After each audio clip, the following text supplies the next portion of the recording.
Good morning. I hope you are doing well. We're going to continue on talking about solubility and KSP and stuff like that.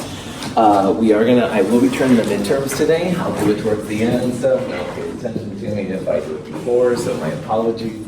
One kind of strange announcement is I was told this morning that 1303's airflow was really weird. And in the front row, it was actually up to 20 degrees warmer than in the back row. Now, I'm kind of all temperature and probably a little insensitive, let's be honest. But anyway, I didn't notice anything, but my colleague really did notice it. So if you felt warm or cold and stuff, supposedly they fixed it, but I don't know. This is all brand new to me. I've never been told stuff like that before, but I did want you to know that if you are cold or hot and moving around the room, then maybe makes a difference, although supposedly they fixed it. You never know what's going to happen about it.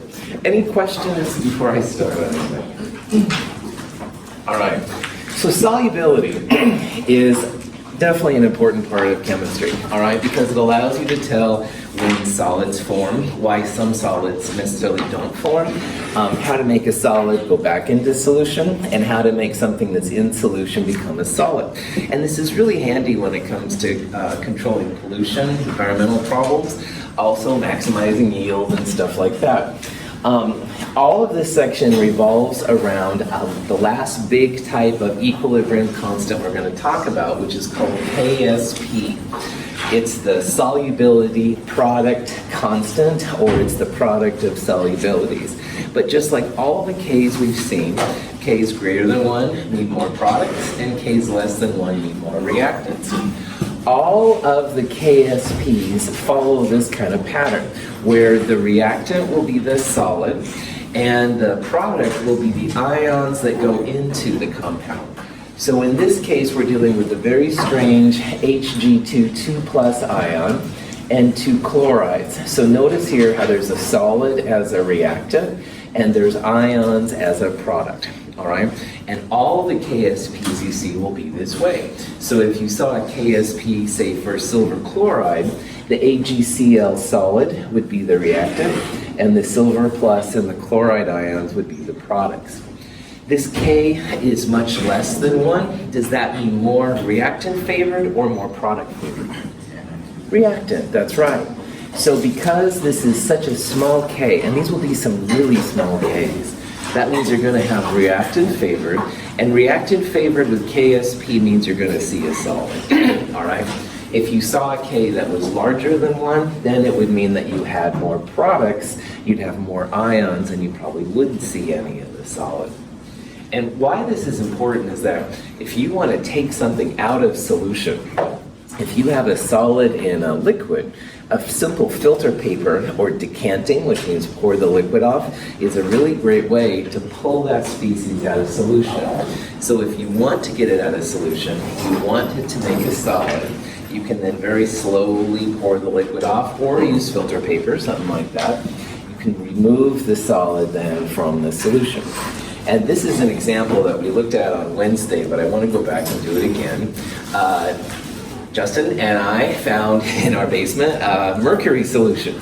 And mercury isn't exactly something you want to have sticking around. It can be kind of bad news for you. This Mercury Solution was 0.01 or 10 to the minus 2 moles per liter concentration.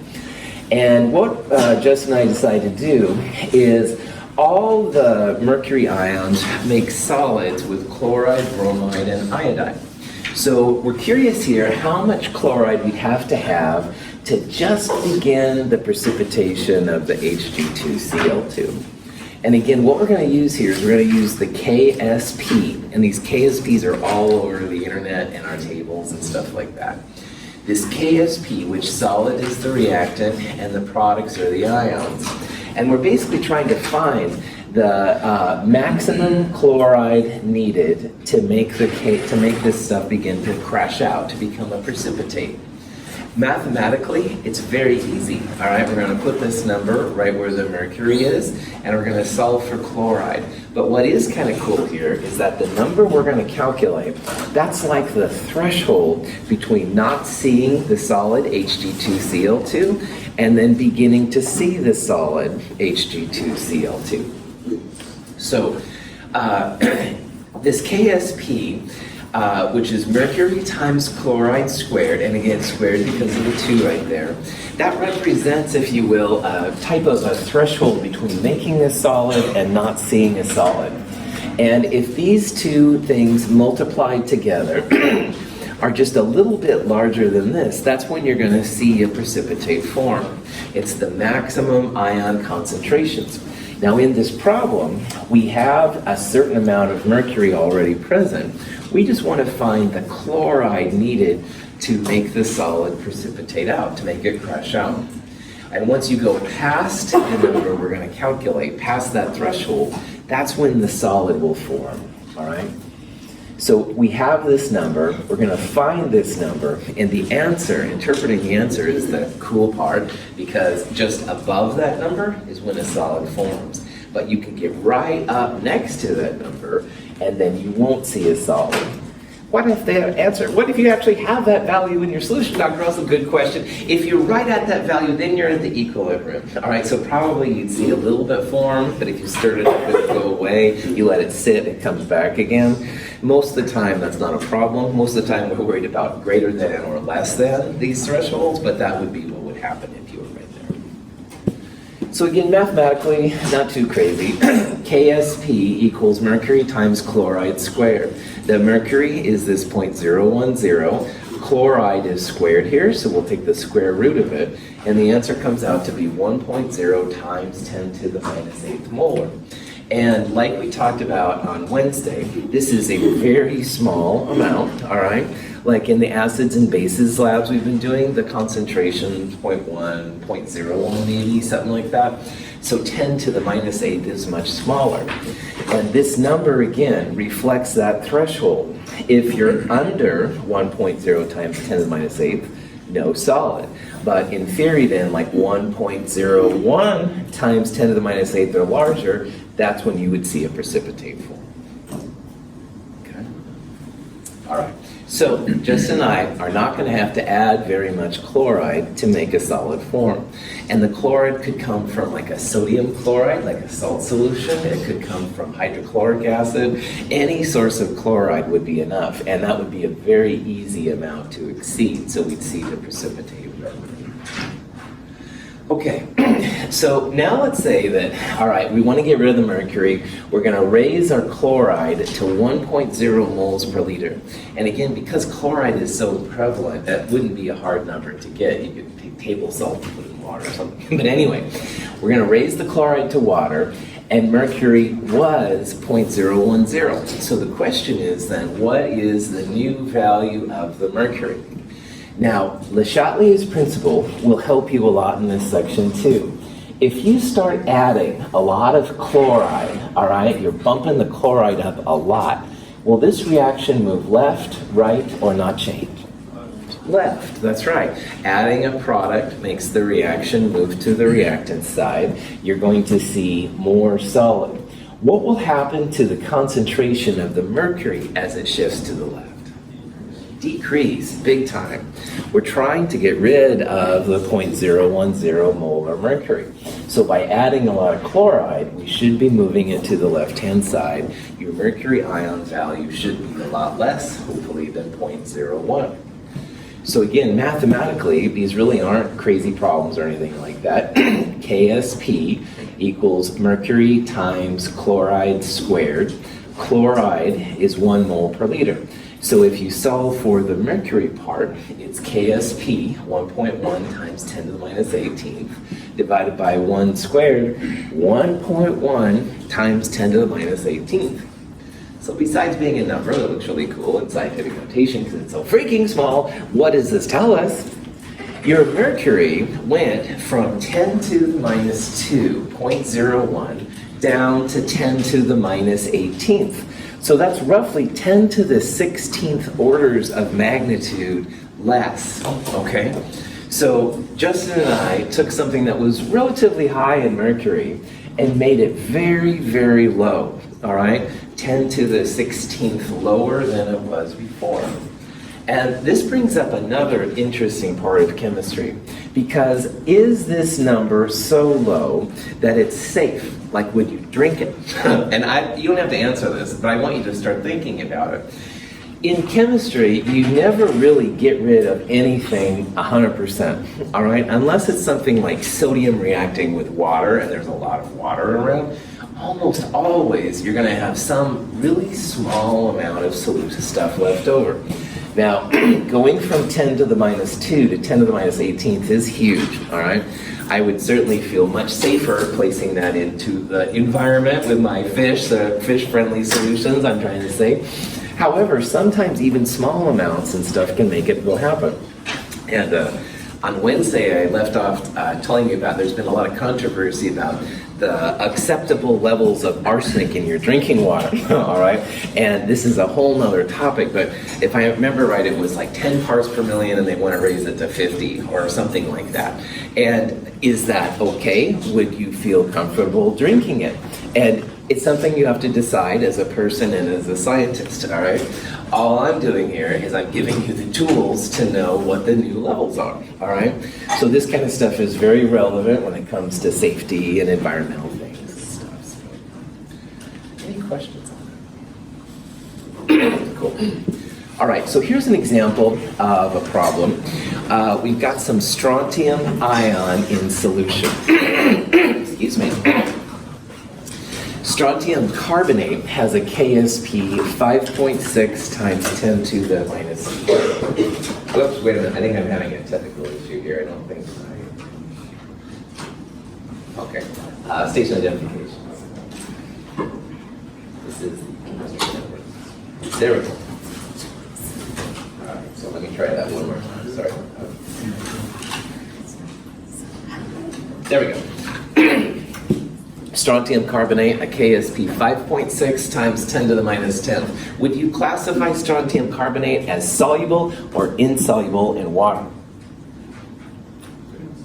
Insoluble, good. K less than 1 means you're going to have a lot of reactant, all right? The reactant will be the strontium carbonate solid. If you see a K that's less than 1, you should consider it an insoluble compound. So you would readily, quote unquote, see the solid over here. In this problem, you've got 0.050 molar strontium. And so just like in the last example, we're trying to get that out of solution. So the question is, how much carbonate do you need to just begin the precipitation process? And so remembering that KSP is going to equal the product of the ions, so it'll be strontium times carbonate in this case. And we know the value of strontium, you can solve for carbonate. The carbonate will be the KSP, this number, divided by the strontium. When it comes down, it comes out to be 1.1 times 10 to the minus 8th.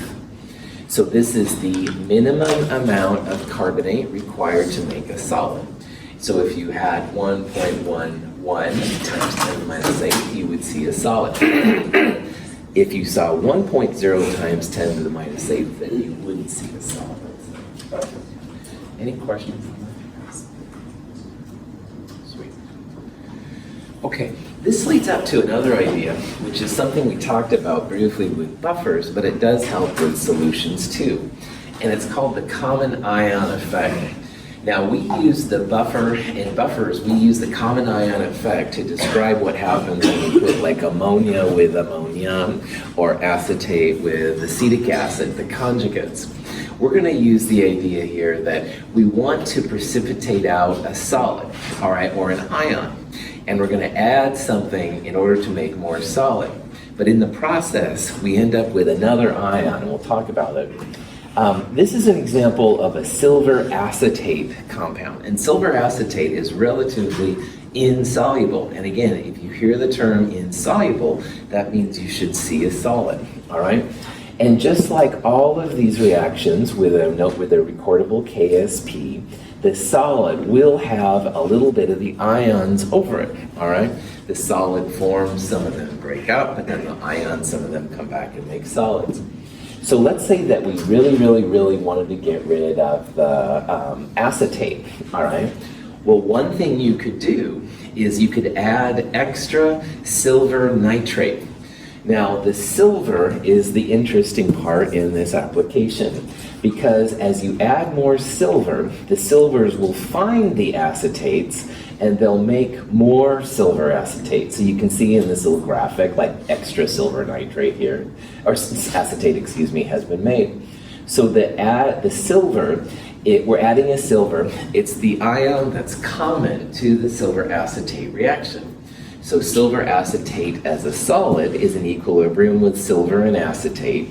We're adding silver by Le Chatelier's principle. That's going to force it to the reactant side. It's going to force it to the side with more solid. So you can see that in this last graphic now, we only have one acetate. All right, over here there were 3, and now there's just 1. So the acetate level has decreased.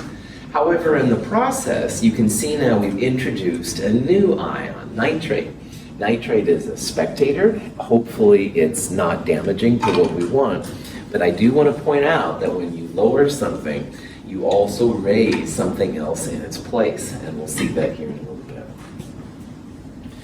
So, in the test tube is a solution containing lead ions. To this we add a solution containing chloride ions, and lead chloride precipitates.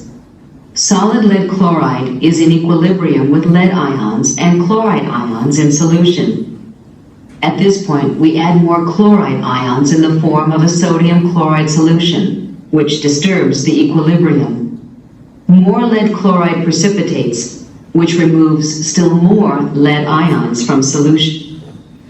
So in this example, we've got a lot of lead ions, lead 2+. And lead used to be in all paints and stuff on things, but then kids started licking the paint because it's sweet, I guess. So anyway, lead isn't the best thing to have around either, all right? So let's say that we have a solution and we want to get the lead out of solution, all right? So in this case, what we're doing is we're adding chloride, all right? Now, chloride reacts with lead, mercury, and silver to make insoluble compounds.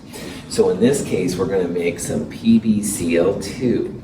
So adding chloride makes the reaction shift to the left by Le Chatelier's principle. So in the process, the lead concentration will go down.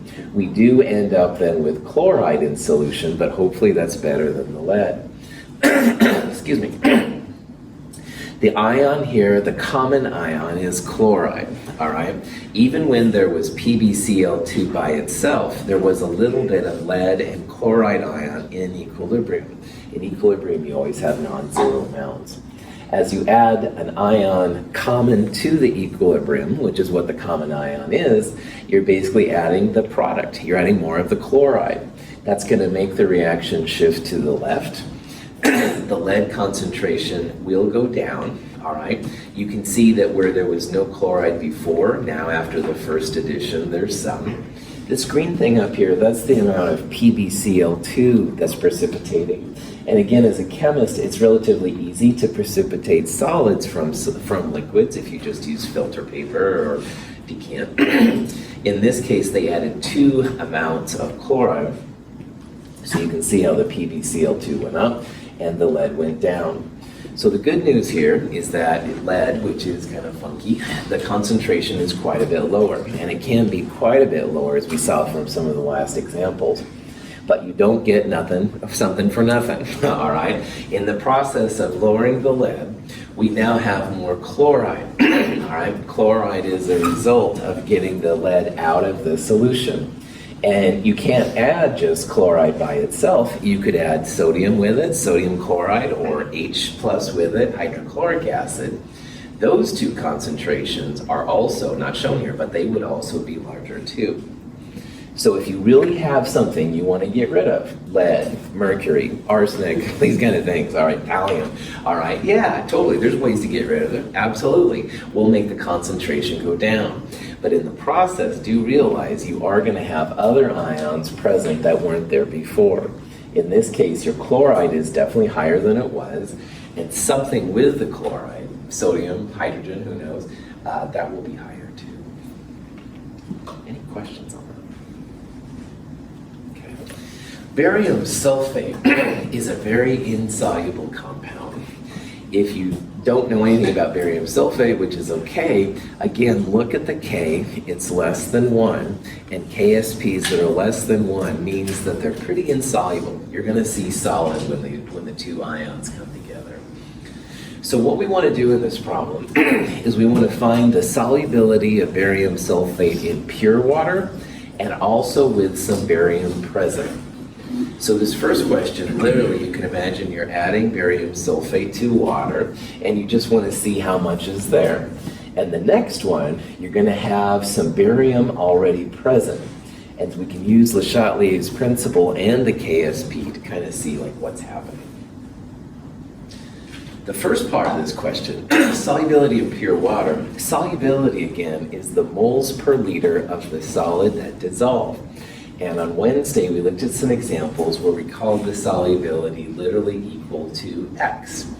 X is the moles of this solid in this problem that are dissolving per liter. And for every 1 mole of barium sulfate, you'll have 1 mole of barium ion and 1 mole of sulfate. So if you think about X as the moles per liter of the solid that break up, you're also going to have X bariums and X sulfates present. Is that cool? Any questions? Okay. So in these problems then, KSP equals X times X or X squared. And we looked at some examples where if the ratio of ions is 1 to 1, then it's X squared equals KSP. And if you want to solve for the solubility, it's the square root of KSP that you're after. So in pure water, the solubility 1.0 times 10 to the minus 5 moles per liter. So what that means then is that if you put 1.0 times 10 to the minus 5 moles of barium sulfate in a liter of water, basically, it will break up. On the other hand, if you accidentally mess up 1.1 times 10 to the minus 5, you will start seeing a solid really fast. And because that number is so small, that's why people consider barium sulfate insoluble. This was one of the insoluble combinations in Chem 221. All right, all of the 1-to-1 cation anion ratios have this KSP equals X squared phenomena. So if it was silver chloride, 1 silver ion, 1 chloride ion, and you had KSP, you could also find a solubility X that way. Cool. All right, now though we're going to look at what happens when the solubility is tested where barium is already present. So the barium ion here is common to the equilibrium. All right, you can think about it like you're adding a barium ion source to the equilibrium. Now, before, the solubility was 1.0 times 10 to the minus 5. As we start adding barium ion to this reaction, what's going to happen by Le Chatelier's principle? Where we're going to make more solid or less solid?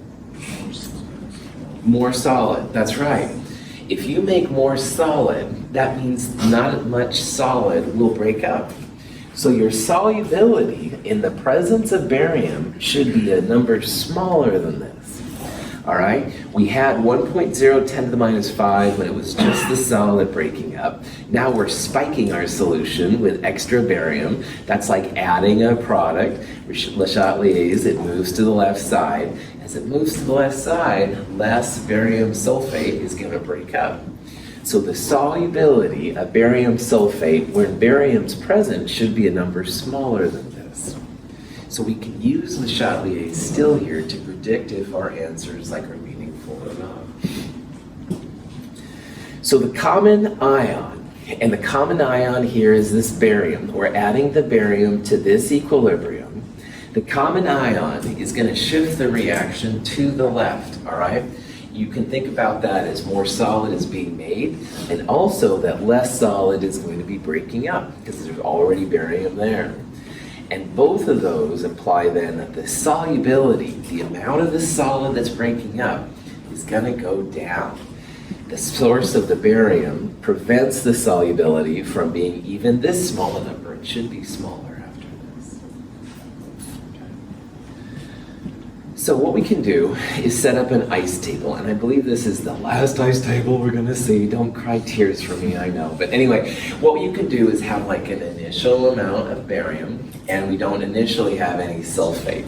Now I use Y here because I'm using X for the solubility with the pure compounds, but you could use X there as well. Remember, at equilibrium, nothing's gonna be zero, all right? So sulfate was 0, it's gonna go up by a little bit, and this barium here will go up by a little bit as well. So at equilibrium, the KSP, this number, is gonna equal barium, this term, times sulfate, this term. We'll solve for it on the next slide. Any questions what we've done there? Now officially, this is a quadratic formula. All right, y squared plus 0.010y minus KSP would be equal to 0, and you could solve for it. But I love to think about ways to make your life easier. Remember that the solubility, the amount of barium sulfate that broke up, was 1 times 10 to the minus 5. And even using this number, 10 to the minus 5, plus what's really 10 to the minus 2 right there, it's still going to be just 10 to the minus 2. Like, this number isn't enough by sig figs to alter that number, all right? On top of that, we predicted by Le Chatelier's that having a lot of barium, you're not going to have as much barium sulfate crash out. So what was 1 times 10 to the minus 5 should be even smaller than 1 times 10 to the minus 5 when we're done with it. So for all of those reasons, you are definitely okay to pull out that little plus y, all right? The little bit of solubility that happens is going to be very small, inconsequentially small, to the 0.010. If you do that, that makes this problem a lot easier. Your KSP, the 10 to the minus 10th number, equals 0.01 times y. The solubility in the presence of the barium, excuse me, comes out to be 1.1 times 10 to the minus 8th. This number is smaller than the 10 to the minus 5 number we had in pure water. So in this case, we were able to lower the solubility of the barium sulfate. So if you really don't want your barium sulfate to dissolve, if you add a little bit of barium ion from like barium nitrate or something like that, or barium chloride, then that should make the reaction move to the left. Your solubility goes down. Score for the environment or whatever. Anyway, question? So in pure water, solubility was 1 times 10 to the minus 5. In the presence of barium, though, it jumped down to 10 to the minus 8th. So that's a pretty small new solubility we have. It's a lot less. I hope that you can see, though, that Le Chatelier's principle, it can be really helpful here. You can think about the pure water as being the default equilibrium, and then upon adding the barium, it's like you're moving the reaction to the left. So the solubility that we had before, which again is how much of this is breaking up, goes down quite a bit.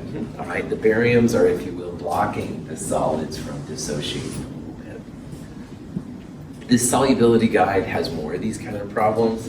If you have nothing else better to do, I know. Sorry. Anyway, then check it out. This is kind of a cool video.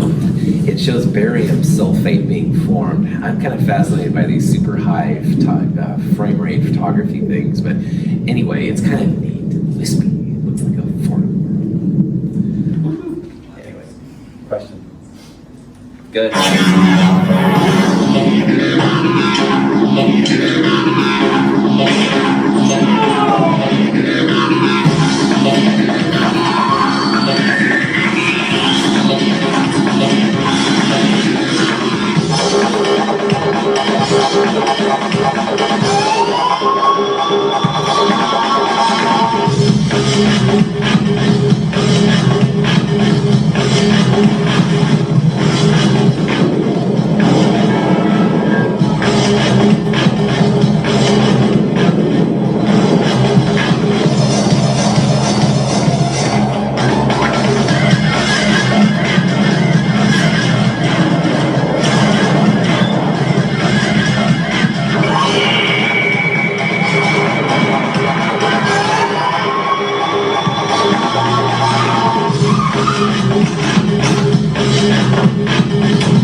which is possibly a possibility. I want to first kind of apologize to you because I find solubility really boring. I'm trying to make it sound cool, gang. I shouldn't be reporting this, but honestly, I find it really slow. And it's important, all right, because you're getting rid of solids and you're taking the toxins out of the environment, all this stuff. But oh God, KSP and Le Chatelier's common ion. I don't know. For some reason, it's not really doing it for me. So I try to make this more interesting along the way. This is absolutely important stuff. It's really dry. So this was from a silly British art collective thing I got. And I just thought it was a fun video and high energy, and it kind of sparks this out. So it's a distraction. It's really stupid. My apologies. Questions? Thank you. In the test tube is an aqueous solution containing ions of silver, lead, and copper. When we add chloride ions, a precipitation occurs, producing solid silver chloride and solid lead chloride. The copper ions remain in solution, indicated by the blue color of the liquid, which is decanted. We add distilled water to the test tube and heat it. Lead chloride is soluble in hot water and returns to solution. We again decant the solution in the test tube, leaving solid silver chloride. To demonstrate that the decanted solution contains lead ions, we can add chromate ions, which cause the precipitation of lead chromate. The characteristic yellow color of the precipitate confirms the presence of lead. We have separated the three ions in the original solution from each other. Of all the topics, this is kind of the coolest, so let me try and start out by that way. And what we have here is an example of how chemists get paid, because in the wild, in nature, Mother Nature gives us always mixtures of things.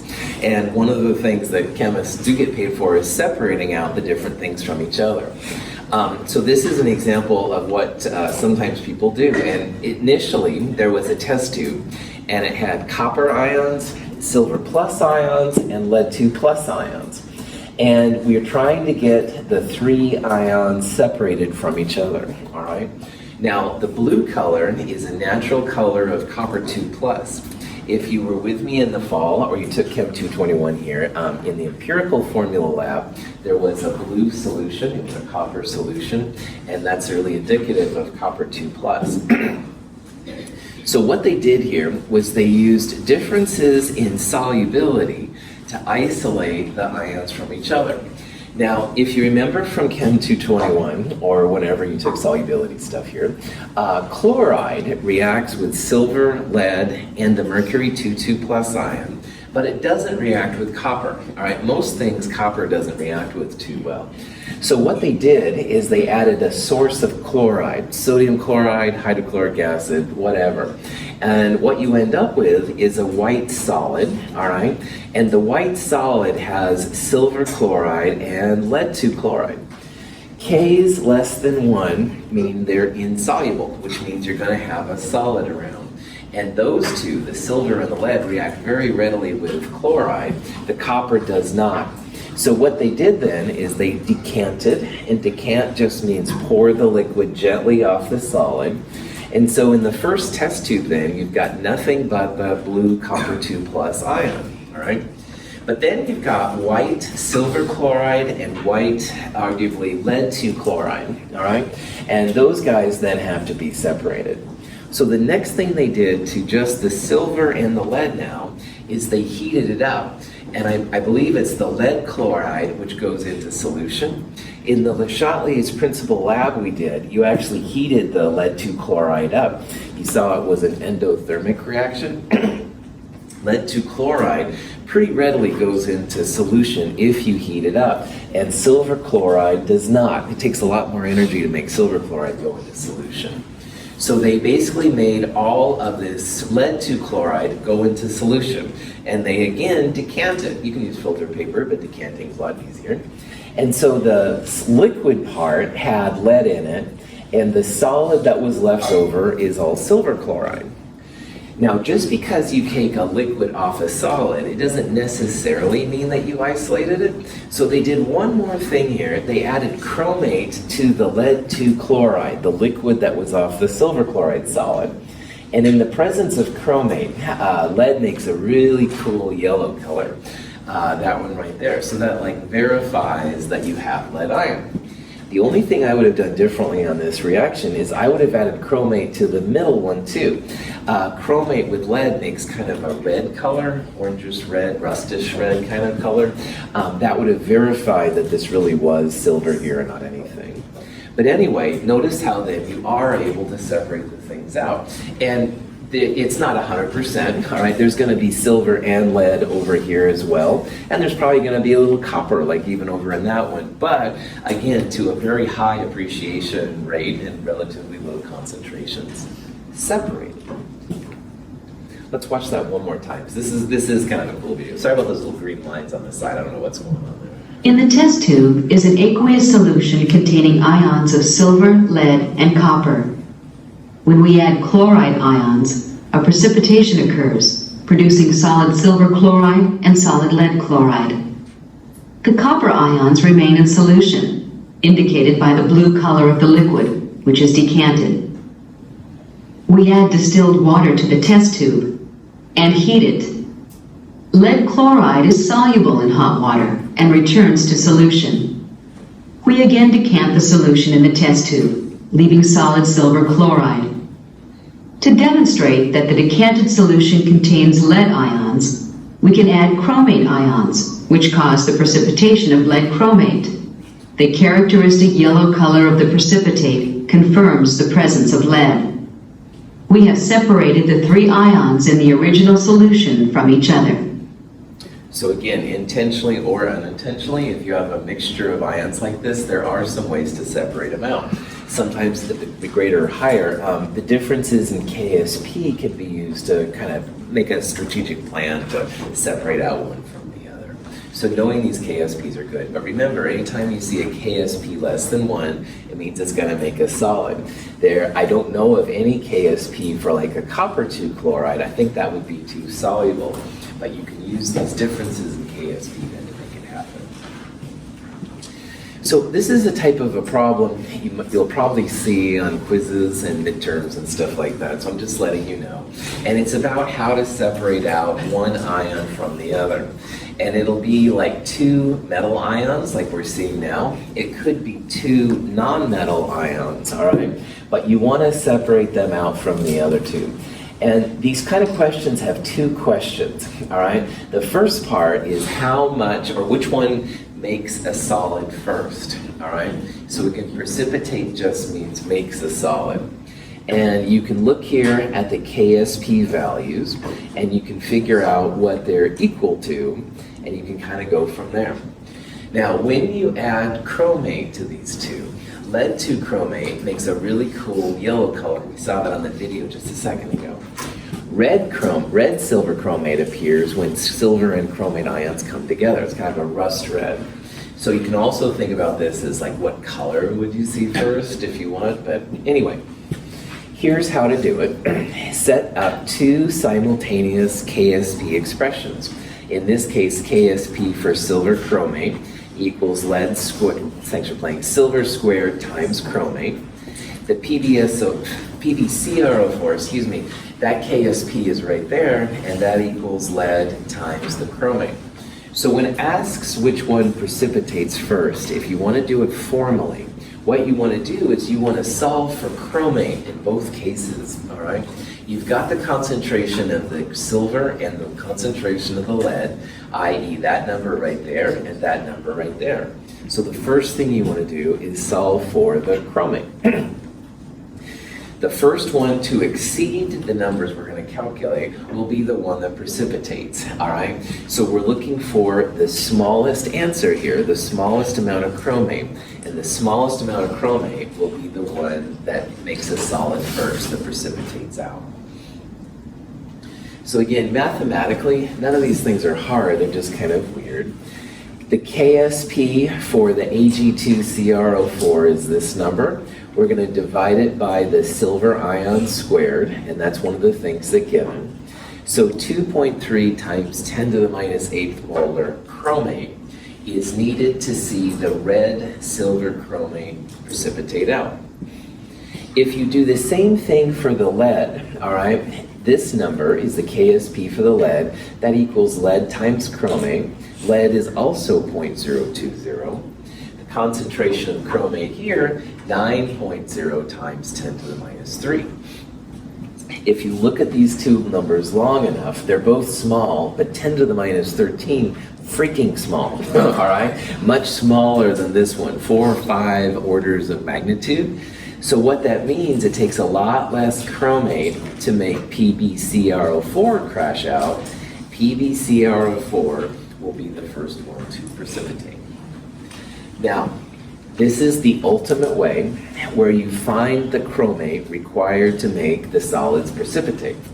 If you have to guess which one precipitates first, the smaller KSP is usually the one to precipitate out first. That's not 100% of the time, but it's more often than not. So without even doing this math, if you literally just look at these numbers, all right, probably this one will be the one to precipitate first. It's a smaller KSP. Again, that's not 100% reliable, as we'll see in problem set 4, but it's more often than not okay. Here's an example of the similar kind of process, only now we have sulfite, SO3, 2 minus, and sulfate, SO4, 2 minus. And what we want to do is add in some solids, calcium. Don't worry about the nitrate. The calcium here is what you want to do. And the question is, which one should precipitate first? And here are 2 KSP values, all right? Again, on these kind of problems, if you have to guess, all right, it's usually the smaller KSP that will precipitate out. So the 1.3 times 10 to the minus 8 is a lot smaller than this 10 to the minus 5. I would guess, right off the top of my head, calcium sulfate would be, would be it. This would only happen if the KSPs were the same, and that's, I've never heard of. That it has to be one or the other, so that answer doesn't make sense. Now, the way to really nail this problem is to take these numbers and divide by the sulfite concentration, this number, and then take the calcium sulfate and divide by the sulfate ion concentration. That's a good way too, and you can do that. You'll see that it's still going to be the calcium sulfite, which is smaller. But notice here again how I didn't even calculate that here. I just looked at the KSP. And 99% of the time, man, smaller KSP will be around to precipitate out. Any questions? Okay. This is a good place to stop. I'm going to shut my stuff down here, and then we will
All right. On an exam like this one, or like all the ones I give out, there's so many points. In this exam, it was worth 140 points total. And in this class, 90% are higher than A, 80% is B, 70%, et cetera, et cetera. So out of 140 points, this is what you need for an A, et cetera. On this exam, in this class, the high score was an amazing 138, so well done. The low, a little bit less than 138, that's all we have to say about that. The average of this class was 99.1, all right? This was a tough exam, all right? So just letting you know that this is kind of crazy. We're still at the beginning of the term, all right? We have a lot of points left to go, but this was definitely a little tougher. Now, some of you have done this with me before, and some of you have not. If you haven't had an exam from me before, it'll look something like this, and on the front will be the Scantron covered over. And if you look on the back side, it'll say how you did. It'll have these points listed and stuff like that. But what I would do, and I hope you're all listening to me on this, go right to the back. All right? Go right to the back page. This page right here is what I call a summary sheet. And the summary sheet lists how you're doing. The number in the lower right corner right here will be the value, the score I would give you today if you had a grade. Look at this page first, all right? It's just a lot easier. And these percentages will match up perfectly with here. If you're missing a lab, I will circle it, and please get your labs into me. A lot of you have done really good getting your labs in, but in case you haven't, that would be a really cool thing to do. Also, make sure that the scores on here are right, all right? Because once in a while, I do get distracted by things and watch too much X-Files, whatever. So please double check to make sure that everything's good to go. Whether you got 138 or you had less than 138, it's a really cool idea to go back and look at your midterm. It's like, see the things that went wrong, see the things that went right. If there's something that's confusing, then definitely let me know. On our website right now, the answer key is up there, all right? So before all of you come down and say, oh, what's wrong with number 3 or 5 or 7 or something like that, what I would ask you to do is please go to the website first, all right, mhchem.org/223. If you go under quizzes and exams, the answer key will be there. Also, within a couple of hours, I will send out an email, and it will have links to the midterm answers. It'll also say more information. But also on there is a chance for what I call an exam analysis procedure. If your score wasn't too high, you might qualify for it. And you can look on there for some information. And I don't remember off the top of my head what the values were, but I'll send that out around noon today and stuff, and so you can check it out. A couple of you in this room didn't take the midterm on Tuesday or Wednesday, and I'll let you know I don't have anything for you, so I apologize for that. But for those of you that did do that, I will have your grades up when I send out the email, so it'll be sooner more than later. Any questions on any of this stuff? So over the weekend, if you have time, look it over, all right, and see the things that were right and wrong. And you see something weird on Monday, I would be honored to sit down with you and stuff, and we'll figure out what's going on. Get on to the next section. Class presentations are next week too. I have to say something about that. I am looking forward to them, but also realize sorry, I'm giving you lots of fun things to think about, I know. Questions? All right. Tuesday mornings lab, I'll put right here by Hunter. They're listed by your last name and stuff like that. Tuesday afternoon lab, I'll put right here. And if anybody's here from Wednesday, I'll put it over. Have a wonderful weekend.